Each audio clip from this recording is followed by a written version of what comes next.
Good job. No network. Being a professor, maybe, but being a PhD student, nah. Not in North America. Maybe Europe or something. You know, the funny thing is, so I started 2013, I graduated 2019, that's 6 whole years of my life, right? When I finished defending my PhD and all that, I was really excited. I feel cool, right? And I was talking to my supervisor, and the dude said, "You know, we could have let you leave 3 years ago." I said, "So why did you detain me?" He said, "We want you to be able to speak scholarly." I was, thank God you waited like that before you tell me. The point is, let's forget about my personal anecdote. Yeah, I've seen in therapy for years. I spent I'm still recovering, right? I'm still recovering. But the point is, we don't suspend our sense of fairness when we get into what's it called? Implementing strategy, right? And you know, it doesn't matter how much you want to do or how much you want to present or how evolved we think we are, the issue of ethics or the issue of responsibility or what is fair by us is always there. If I not say that's one of the things I say this in all my classes. We have not invented a way to do things optimally. Mankind, let me put it this way. This is mankind has not invented. But this is soft, bro. It's just like for you, just like the eyebrows are there, right? I use the word optimally because I'm out of word. The idea for me is that it doesn't matter how you organize, there will be something unfair about it. It doesn't matter how you organize. I say, oh yeah, let's promote. I don't know how many people have heard about what Google is going through with the Gemini, their AI stuff. Oh, okay, that's an interesting story. It's the other one, and it's actually hitting them hard. You know, Google is into AI, right? And this is but definitely you will agree with me that this is a strategy, right? Strategy, you know, it's like what do you call it? Product development, right? Okay, so what has been going on with Google is that of course, you know, AI is basically text-based. Again, please, this is me. I'm very, very primitive when it comes to technology. So don't take my explanation as if it's an expert. I'm not an expert in technology. But the whole idea is that Google's AI, the image part, is creating images that are biased against white people. So for instance, if you say, give me a picture of a Caucasian astronaut, Gemini will tell you, no, that's biased. Why do you think astronauts should be Caucasian? So it's a big deal for them. My point is, so if you just say you type randomly, I think they took the Gemini down. If you type randomly, show me a picture of an astronaut. It's going to show you a woman or a person of color. Yeah. So some people are now tricking it. They say, okay, show me a picture of a black Nazi.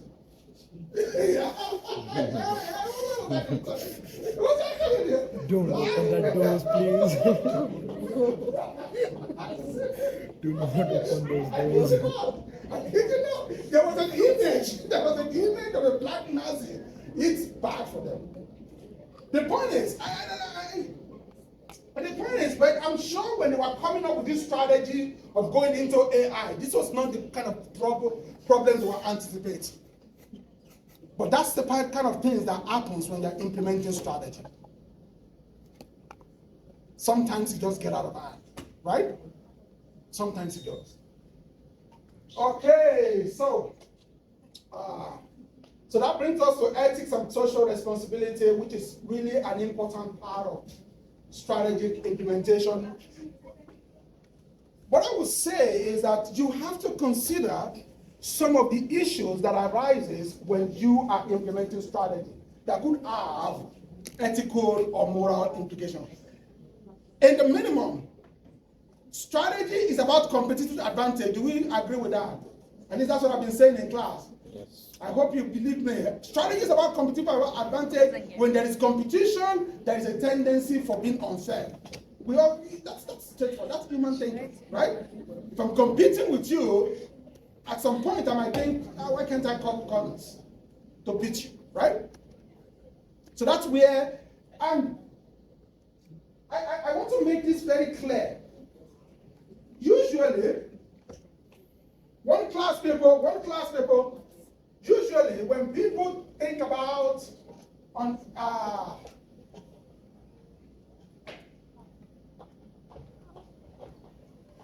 unethical behaviors,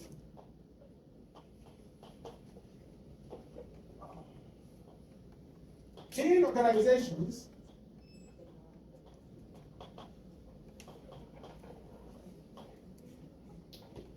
unethical behavior in an organization, we always think of being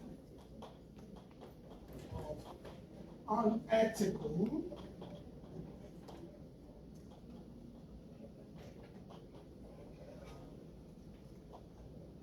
We default to the idea that only people that are unethical in their outlook are unethical in organization. There is nothing that could be more wrong.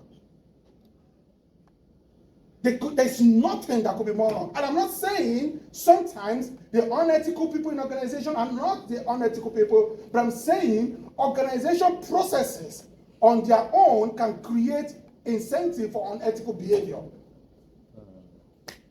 Organization processes, the way you incentivize people, the way you pay people, the way you motivate people, can actually create an environment for unethical behavior. We're talking about 17-hour work weeks. Auditing. Has anyone worked with other big auditors before? Auditing? Oh yeah. Auditing could be also be very tasking. In fact, there is a particular article I use in my strategy class across the border that talks about Ernst & Young. You all know who Ernst & Young is, right? Ernst & Young? I don't know whether I'm pronouncing it right. That's my Nigerian way of saying it.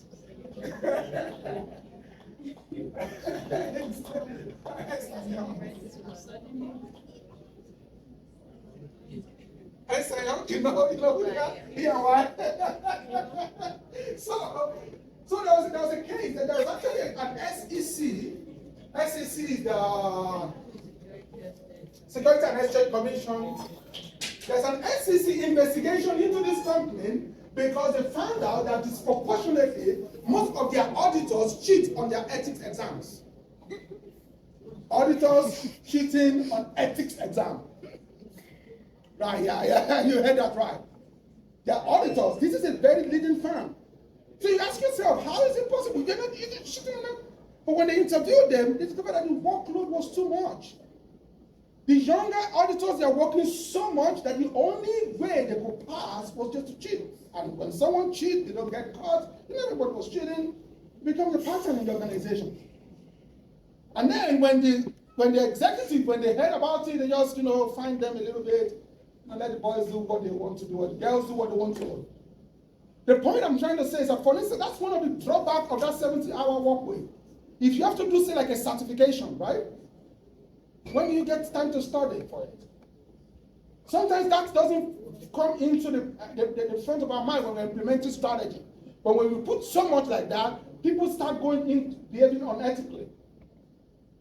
So that's some of the consideration we need to think about when we're thinking about this. Of course, the idea of environmental sustainability, corporate social responsibility, it's not just that they are big issues now. Okay. They're increasingly big issues now, and almost all, whatever strategy you are implementing, you have to think about that. Now, I'm not going to ask you for this in your presentation. If you want to put it to get extra point, that's possible, but I'm not going to ask you for that. But it's something that we should keep at the back of our mind when we're implementing strategy. When you're thinking strategy, you're thinking, what are especially the incentive system? Especially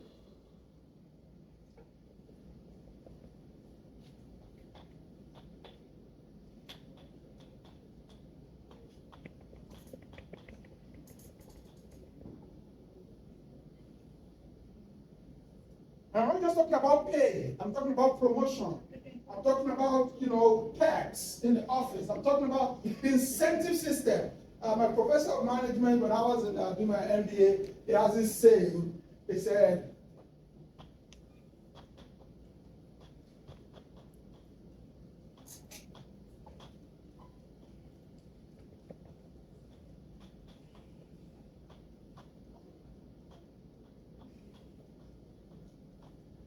exciting. Then enjoy it. What gets rewarded gets done. And you might think, oh, that's good. But be careful what you're rewarding. You have to be very careful. What gets rewarded gets done. If an unethical behavior gets rewarded, more people are going to be unethical. That's the point. If sustainability gets rewarded, more people are going to be sustainable. Don't say, oh, well, we're going to hire the most moral people. I understand that. But there are processes in organization that shape the way we think about issues. But that's the only thing we organizational theory study. It doesn't matter where it is. What gets rewarded gets done. Okay? Social responsibility, sustainability, we all know what this is. We are trying to take care of the environment. And when I was reading through the slide, I remember when I asked that I want to be collecting reflection paper in class, someone told me, what about the trees that we cut down? Okay, I don't know what I'm Good argument, but who told me that? It's someone of you. Why you sure? And then the trees have been cut down to bed. And okay, I'll say a prayer for the trees. But I get that. We're trying to conduct business in a way that is more environmentally friendly. The question is whether we can really do that or whether we have to reinvent the whole that sustainability and social responsibility. That's where you are actually talking about being fair to everybody. And that's some of the principles of. Till 9, you did not send anything. I upload to press days. Oh, okay. I'm not sure. Can you send it to me? Can you email me now? Can you email me now? Let's quickly do this and then we'll. Because I want to see if we can actually look at Spirit Airline and do those BCG and all that together. So that you see that it's not as difficult as you're thinking it is. It's basic Google search. Almost all of them. Team 9, let's go. Team 9, we're waiting for you. One of you send it to me, the rest of you should be done. Let's see.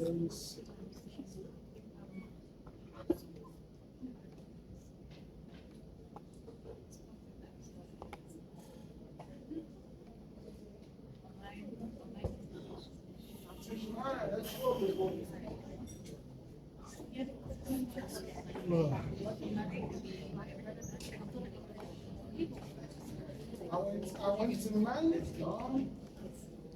When Team 10, after Team 10 tomorrow, I'm going to give you feedback.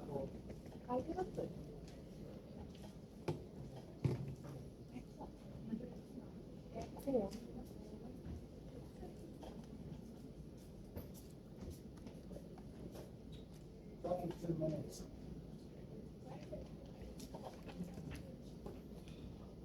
Okay. What?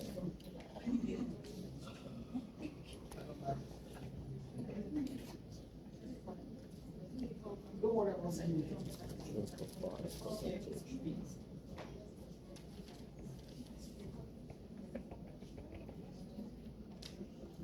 Team 9, start on your timer.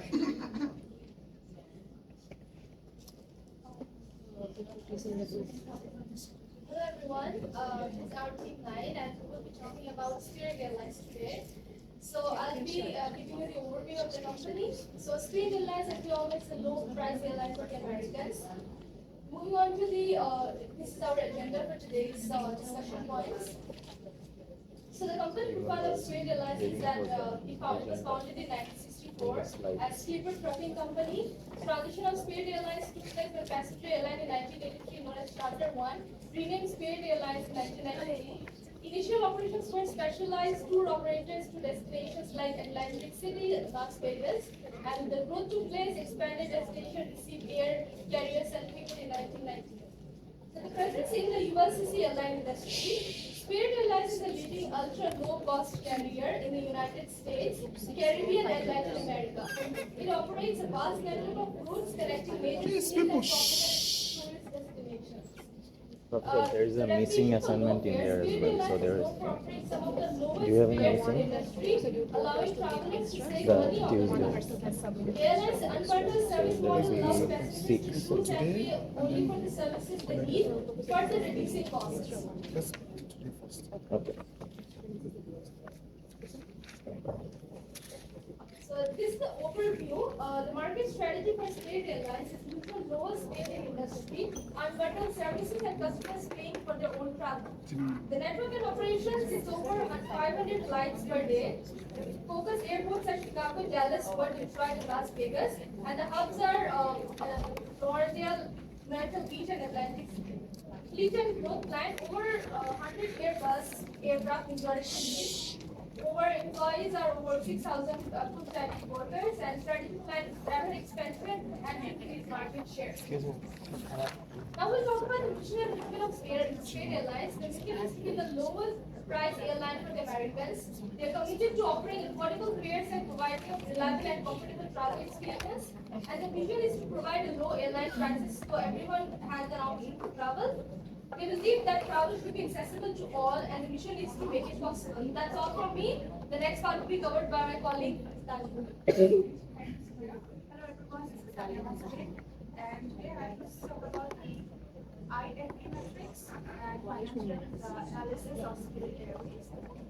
Now, as talking about IFE metrics, we all know that this metrics is basically a part of SWOT analysis, and it helps an organization to identify their internal strengths and weaknesses.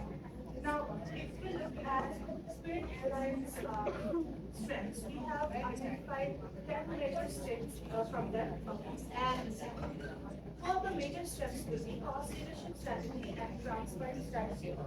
Now, Spirit Airlines actually offer lowest fare prices to their customers, and also their customers can choose and pay for the services they want from the airlines. That's about the transparent pricing. Now they also have another strengths like fleet efficiency, strategic geographical presence, rapid expansion, customer loyalty.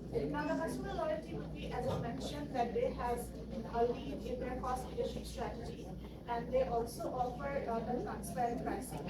So this is how Spirit Airlines managed to get a strong customer base. The rest of the strengths can be focused on non-ticket revenues, financial strengths, etc. Now, moving on to some of the weaknesses of Spirit Airlines. Now, the first two major weaknesses will be limited customer amenities. Now, Spirit Airlines' unbundled service model may be perceived as a weakness by customers seeking amenities included in like traditional airlines. And the second would be the public perception. The Spirit Airlines has actually faced criticism for its fees and perceived lack of customer service, leading to a negative public perception. Other weaknesses can be over-reliance on key revenues, disadvantages like flights, etc. Now, if we look at the Wickman score at the very bottom, that's 2.39. That can be said as the IFE score.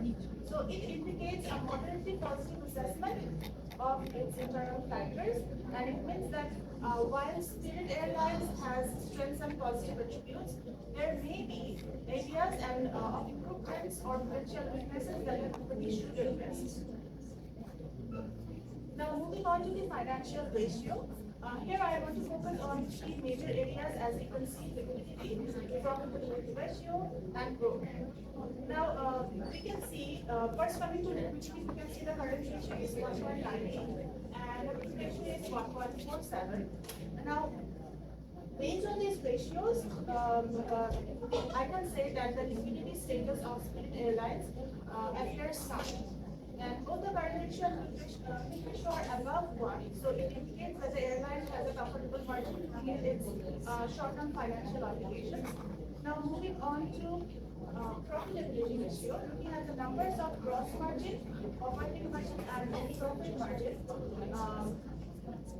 We can say that the Spirit Airlines demonstrates strong profitability as evidenced by positive margins in each category and class C. Looking at the sales and net income increases, we can say that Spirit Airlines' growth in both sales and net income suggests successful and thriving business ahead. So that's all from me. Next part will be covered by Sparsh.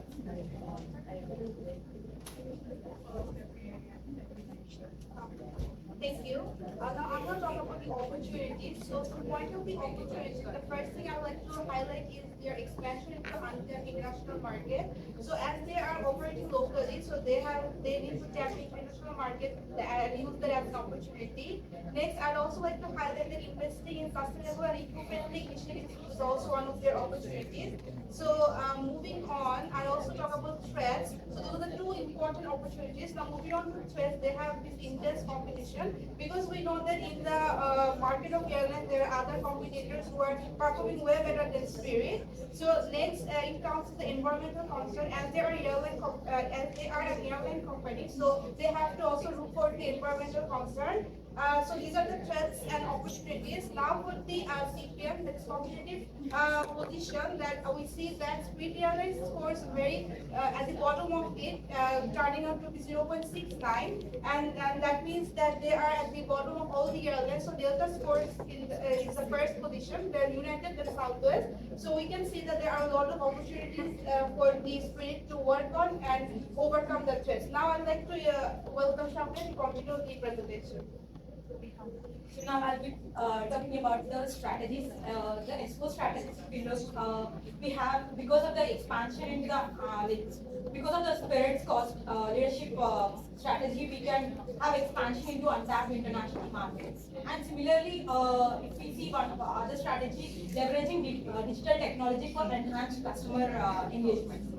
And coming to the exit strategies, we observe that there are some fuel price volatility. With this, implementing the fuel hedging strategies to mitigate the impact of fuel price fluctuations on the operating model. Regarding the labor disputes, we can see that proactively engaging with the labor unions, we can address the concerns earlier and we can solve the issue. Next, going on to the WO strategies. In the innovation, customer experience and service, addressing weaknesses related to limited customer amenities by innovating services offering to meet diverse needs of all the customers. And coming to the WT strategies, we can see that there is limited corporate presence, which is also towards the economic downturn. So implementing cost-saving measures and revenue diversification strategies to mitigate the impact of economic downturns on revenue and profitability, safeguarding the financial stability. So there are also labor disputes as well as technological disruptions strategies to address. Coming on to the space matrix, little bit covered. So the next matrix that we use to determine the strategy for Spirit Airlines is the SPACE matrix, which stands for Strategy, Position, and Action Evaluation. So we use the factor that is included in the EFE and IFE. So we can see that the financial position average for Spirit Airlines is 4.8, and stability position average is minus 3.6, and competitive positions average is minus 4, and industry position average is 4.6. So the figure, we can say that this Spirit Airlines fall into the quadrant of aggressive, which show that financial strength is the domination factor in the industry, and Spirit Airlines should follow aggressive strategy. So when it's fall into the aggressive quadrant, it is an excellent position to use its internal strength to take advantage of external opportunity. overcome internal weaknesses and avoid external threats. So here come the recommendation that we make for Spirit Airlines. So the first one is enhancing the customer experience and perception. So Spirit should invest in initiatives aimed at improving customer satisfaction and perception. This could involve addressing negative, offering additional amenities or loyalty programs to attract and retain customers. The second is diversify revenue streams. So they should reduce its resilience and on fee-based income and mitigate the impact of economic downturns. It should also explore diversification of revenue streams beyond ticket sales, and it could involve expanding revenue sources such as partnerships with third-party service providers offering premium services or packages, or introducing new products to generate additional income. The third one is strategic partnerships and alliances. So collaborating with other airlines through code-sharing agreements or forming strategic partnerships can extend Spirit's global reach and improve connectivity and offer customers a more seamless travel experience. The fourth one is invest in sustainability and technology. So Spirit should prioritize investments in sustainable and eco-friendly initiatives as well as digital technology to align with changing consumer preferences and industry needs. By adopting sustainable practices such as fuel-efficient aircraft and carbon offset programs, Spirit can reduce its environmental footprint and enhance its CSR efforts. The fifth one is the optimize operational efficiency. So streamline critical operational processes like boarding and baggage handling to minimize delays and improve overall efficiency. Implement technologies such as automated check-in systems and RFID baggage tracking to enhance workflow management. And the last one is invest in employee training and development, which is investing in comprehensive training programs for frontline staff to improve service quality and customer interactions. Also provide ongoing development opportunities and incentives to foster a culture of excellence and teamwork, ultimately enhancing operational performance and customer satisfaction. So in conclusion, I will say that Spirit Airlines has disrupted the airline industry with its ultra-low-cost carrier model, attracting price-sensitive travelers with remarkably low fares. Despite challenges like customer perceptions of ancillary fees and limited marketing alliances, Spirit has shown impressive growth and financial stability. Its aggressive expansion, cost leadership, and flexible pricing strategies have garnered a significant market share. So with a focus on innovation and customer centricity, Spirit Airlines is poised to maintain its competitive edge in the dynamic air travel market. Thank you.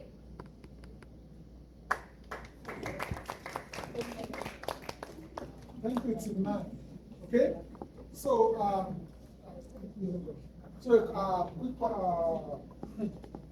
they're great for this. I don't want to give Team 1 edge over the rest of you.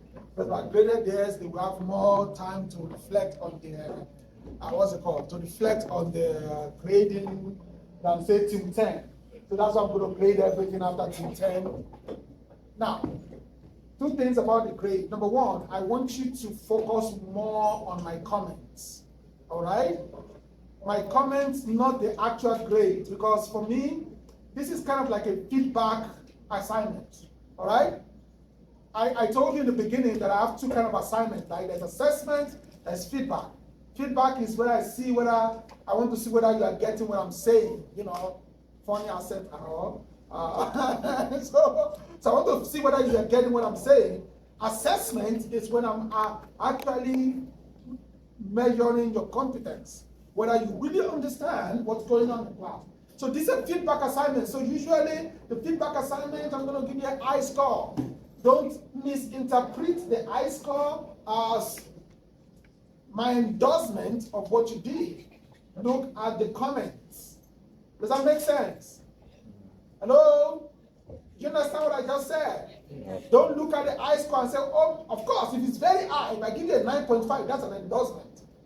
I really do give 9.5. I really. If I give your team 9.5, that's an endorsement. But if you have like 8.6, 8.3, 8.4, that's not an endorsement. It's probably, you're probably not going to make very lot, it's not going to be that high if it's one. the integrative case analysis. So I'm going to emphasize, focus on my comments, because, and the reason why I say that is, if I make a comment about your presentation and in your integrative case analysis, I see you repeating that same error, I'm going to dock point. Standard. That's the second part, right? The first part is focus on the comment. The second part is I'm watching you. I'm watching your team. That I told you to do this. If you did not do it, I'm going to dock point. Does that make sense? Yeah. Does that make sense, people? Let's talk about grand matrix then. So the last matrix for evaluation that we're going to talk about is grand matrix. And I think that we have a little time on our side. We could do the BCG for, what's it called? The BCG for Spirit Airline, and then that'll be class for today. Grand matrix is actually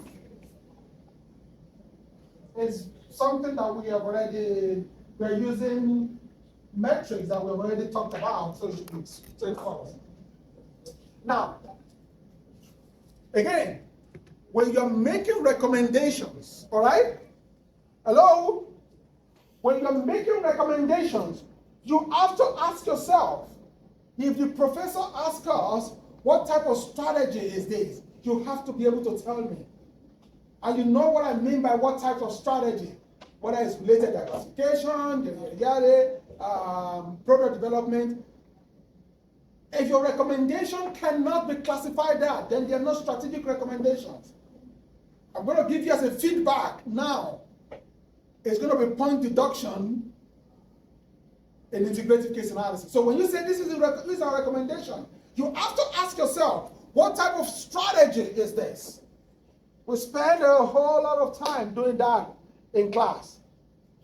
Asking, we did an exercise, we pull everything together, we did it again. So you have to ask yourself, is this retrenchment strategy? Because again, I know some of you have production management or supply chain background, very essential to the business ecosystem, very, very essential, right? But that's not strategy in the terms of strategic management. So when you ask for operational efficiency, again, I said, you have to be operationally efficient. That's not a strategy, that's common sense. Strategy, for instance, is should we buy OpenAI or start Gemini? That's strategy. For Google, should we buy OpenAI or those? And then we have to say, okay, what are the risks involved in this that we're doing? Does that make sense? I'm going to push you on that. I'm going to ask you that one question that everything you're going to answer during the integrative case analysis. I'll pick one of your strategic recommendations. I'll ask you, how do you categorize that? You have to be able to categorize it and be able to defend it. Does it make sense? Hello? Okay. Let's talk about grand matrix. And okay, before we go to grand matrix, I think we have time. What can we do? This is the idea, and I'm thinking next week is on Tuesday we're doing what's it called, right? We're doing chapter 11, then I will do QSPM matrix. The Thursday that is supposed to be for review, midterm review, because I don't do much in review. Let's just say the midterm is going to be like the previous midterm in terms of formats. The only thing I said I'm going to go from 75 seconds to 90 seconds, right? Something like that. 75 seconds per question to 90 seconds per question. That's the only difference. You're going to get some multiple choice, true or false, and words. And a lot of them are going to have to do with the matrix. A lot of those are going to have to do with the matrix. Now, what I plan to do that day is to actually, let's do like this whole thing. So we'll start, some team will do SWOT matrix, some will do space, and then we'll pull everything together, okay? so that you have an idea of what it is. Because what we are doing now is that we're doing it one after the other. Because what I'm hoping that you'll be able to do is that, let's say you do like 4 or 5 matrices. There's a 3 to 5 matrices. You look at the recommendation of those matrices and you look for overlap. Okay? Does that make sense? You look for overlaps, and those are the ones that you're going to propose for analysis. So for instance, say you did space matrix and you ask you to do data diversification, give you like 5 recommendations. You did IE matrix, 3 recommendations, SWOT. You want to see, I get commonalities. Remember I said that strategy is pattern. Strategy is pattern. You're going to be able to see those patterns.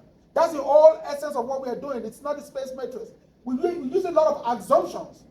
What we are looking for is a form of pattern in that stream of decisions. Does that make sense?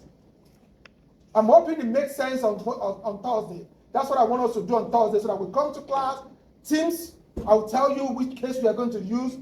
I'll tell you what you're going to do, so if you want, you can do it before coming to class, so that when you come to class, we put everything together and it makes sense to us. All right? Thursday. Because I'm looking at so many faces, you're looking at it like, what is it talking about? What is it saying? Okay. So I want us to do like a practice, a dry run in class. So we pull everything together, all right? Pull everything together so that, okay. It's not that difficult. It's really not that difficult. It's not as difficult as your, what's that thing that you do with Shashi? Come on, the BI student, the Shashi, my friend, okay.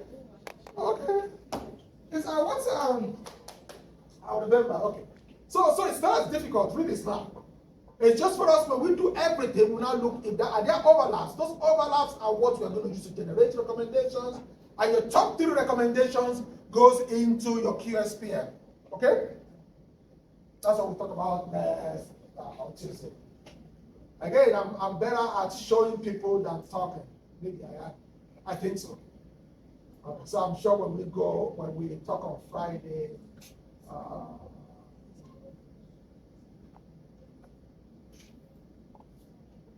on Thursday. So there's something I wanted to show you about the, what's it called? The IE matrix. I couldn't do that last time.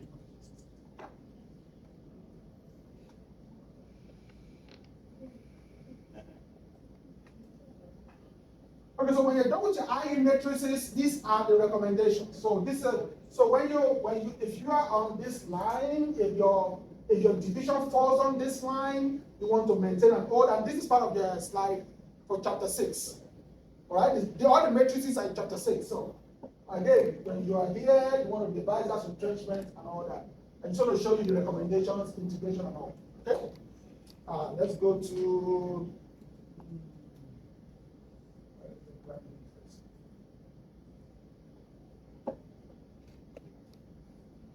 So the grand matrix is actually, I think, probably the easiest one to use on I.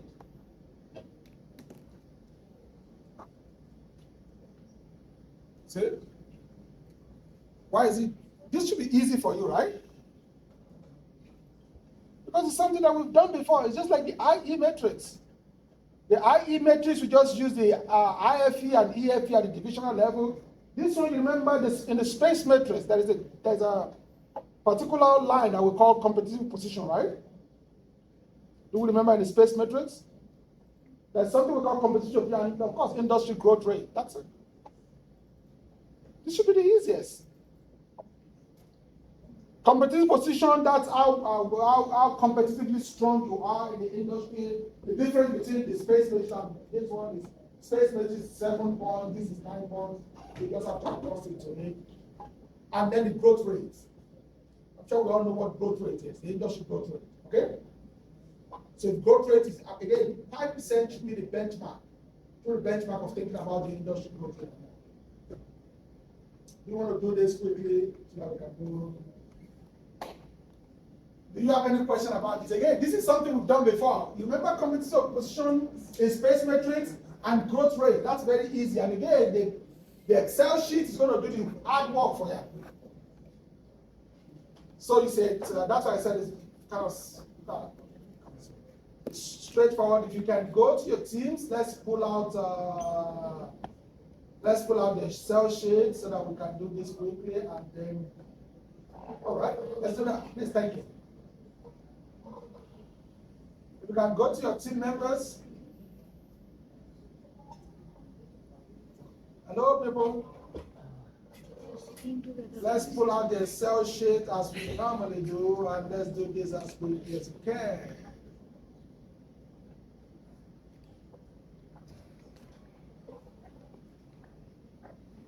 Let's go to our teams now, people, please. Don't worry, I told you I'm going to put you out of your mystery on Tuesday, I promise. You're not going to. Let's go to our teams then. Where is the space? Where is the matrix? I should be sorry.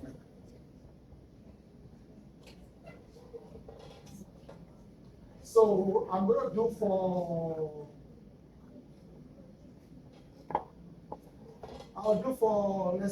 so the thing about the grand matrix is that it's kind of like a combination matrix. You can do it for the organization and the division, okay? But for now, I'm just going to do for the organization for spirit. Hello? Okay. So, growth rate. Let's take a look. Let's just look growth rate. This spirit airline.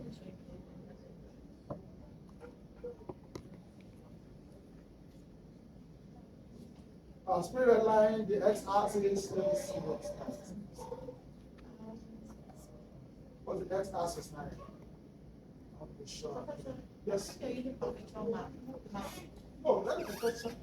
Oh, thank you. Thanks so much. Okay, we understand. Aha. So this is a matrix. This is IE matrix.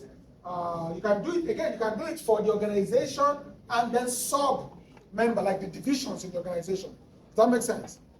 Okay, let's go for Spirit Airline. Yeah.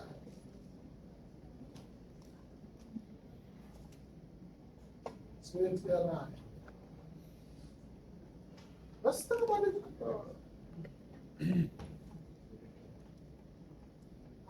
How quickly do you think the airline industry is growing?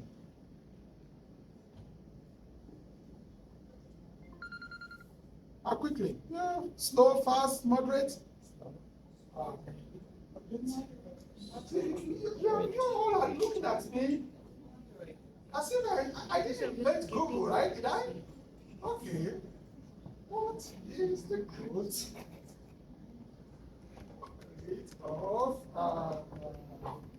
airline industry in the United States?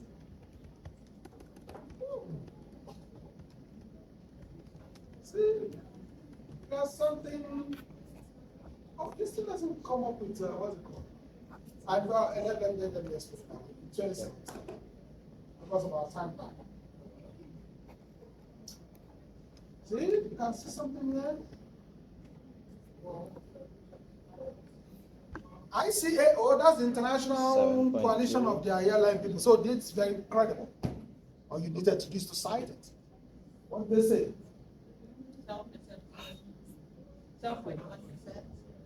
See? It's not that difficult. It's not like, it's not that difficult. Or you make sure you're not using Wikipedia. No Wikipedia, you're a master student. Hello? Do not use Wikipedia. If you use Wikipedia, look for the source. But this is ICAO. You can also go to the library. There are resources there. Because I'm sure if I just pull in 7.1, you'll go, why did you get it out? No, just Google it, right? This is ICAO. This is it's very credible and all that, right?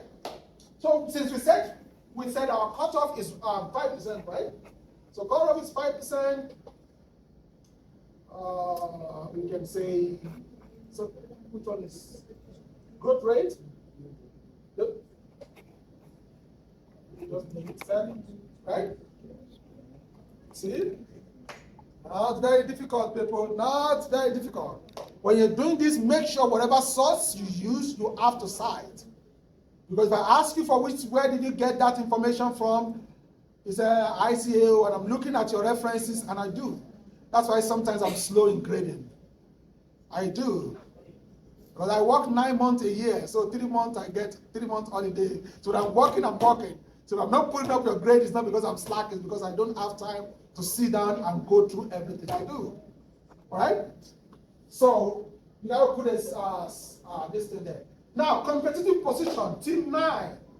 How would you rate team 9? You're the one that did Spirit. How would you rate them competitive position, 1 to 9?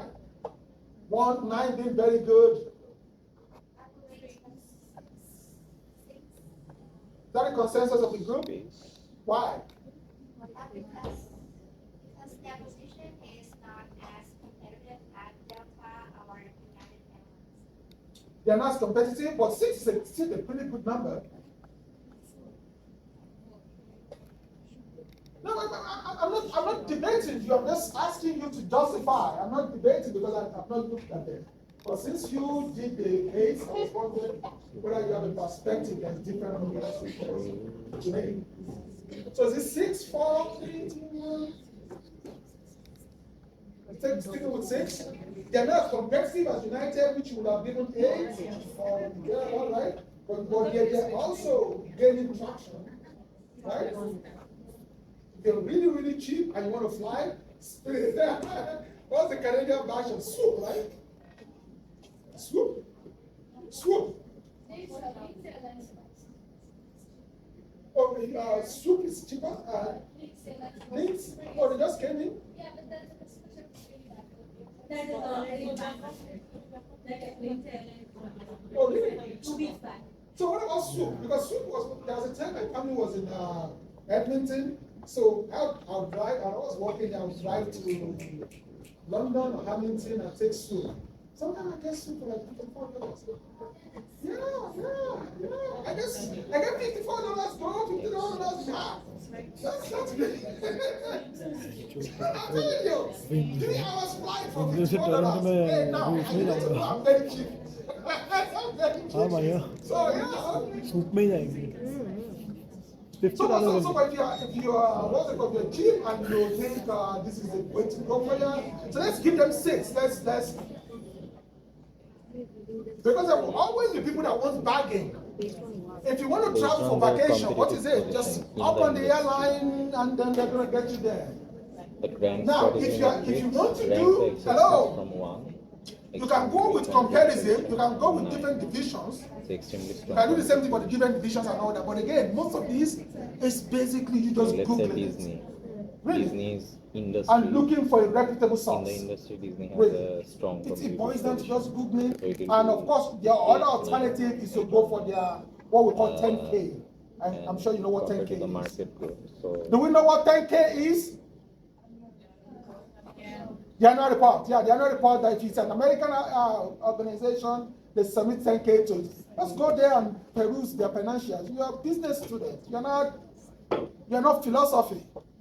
No disrespect to them, because I'm sure there are arguments they will make that we all get lost. But when it comes to looking at financials, that is your thing, right? So I think that's about it. Yeah. That's it. And so then now you can compare with other airlines and all that. You can do that. You can do that. It's not compulsory. I'm not going to ask you to do that.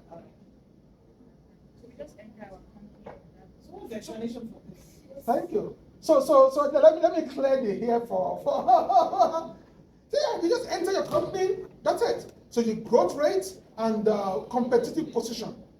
Competitive position, right? Educated, so competitive position.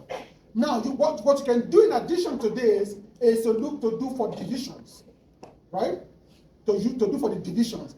But Spirit Airline, they have just ticket and non-ticket. That's it. So they don't have multiple divisions, right? That's why I gave it as I gave it as a group presentation, not as integrated. Because if it's integrated, you can do high E, you can do. Actually, you can still do IE. You can still do IE lectures for them. They talk about that. because of that revenue. But that's it. What you can do, so if let's say it's a diversified conglomerate, you can now say, okay, we're doing for Swoop, then we're doing for the individual divisions. You can do the same thing, same process. What's the growth rate? But you have to be specific. Which market are you looking at? The airline is pretty straightforward. But if you're looking at saying Coca-Cola, you can say the sugary drinks, energy drinks. Those are different industries that you can get information from. And again, it's mostly just Google it. Now, no Wikipedia. No Wikipedia. Fortune, all those things that are reputable. Make sense? But just to be correct, to confirm, it's not compulsory. For the grant study. Yes, to put the division, we can just put just the company there. The divisions are very different.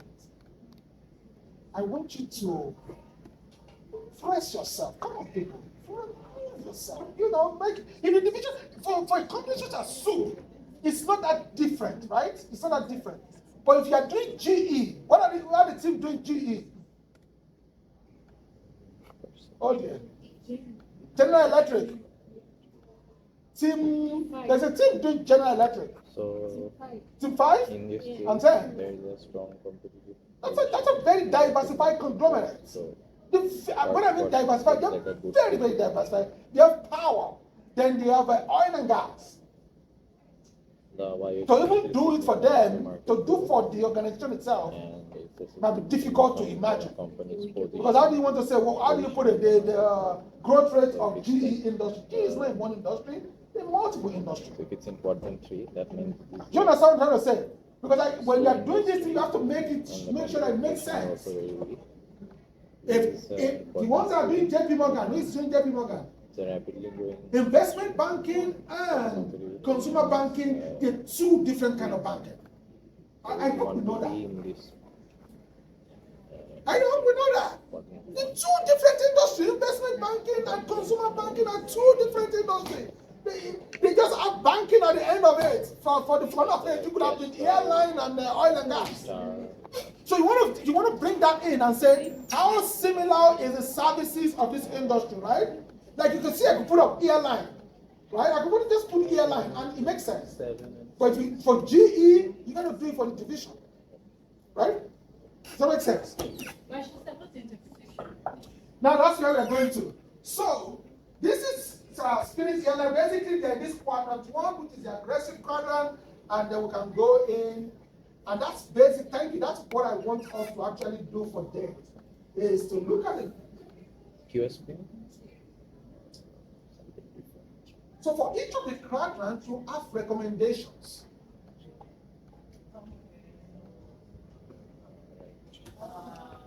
So it's not the one condition you create. Yep. So when you've got to your quadrant, you now pick recommend, and that's again, see, all the matrices, each of them are making recommendations to you, right? So now you want to see, what does space matrix say? What does this one? What does it? So now we now say, okay, let us see, is there commonalities among them? Yeah, I'm kind of like an orchestra conductor, right? I'm just kidding. Okay, so if it's quadrant 1, you're thinking market development, market penetration, stuff like that. And you look at their recommendations, it's actually close, right? Some of the recommendations fall into that quadrant. And you didn't do the brand matrix, did you? Do you understand what I'm trying to say? So when we've done all these matrices, so what we want to do is now to say, okay, what are the 3 major ones? So when we have looked at all the 3 or 4 matrices, now say what are the 3 major ones? Then you now take them to what we call the QSPM, which is what we are going to be doing next on Tuesday. So you bring the 3 recommendations now. There's a way we rank them. That one is a little more technical, but so we're going to give it about time. Okay? Is it making sense now? Is it making sense? Right? In each of those matrices, there are recommendations for where your organization falls.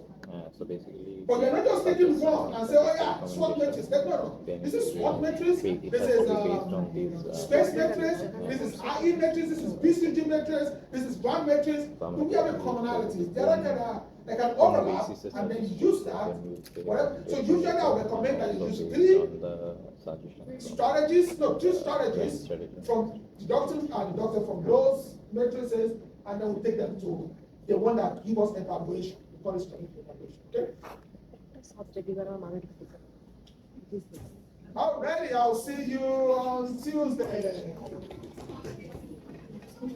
portion of the picture. Yes. Suora itu na. Gusto ito na. Please.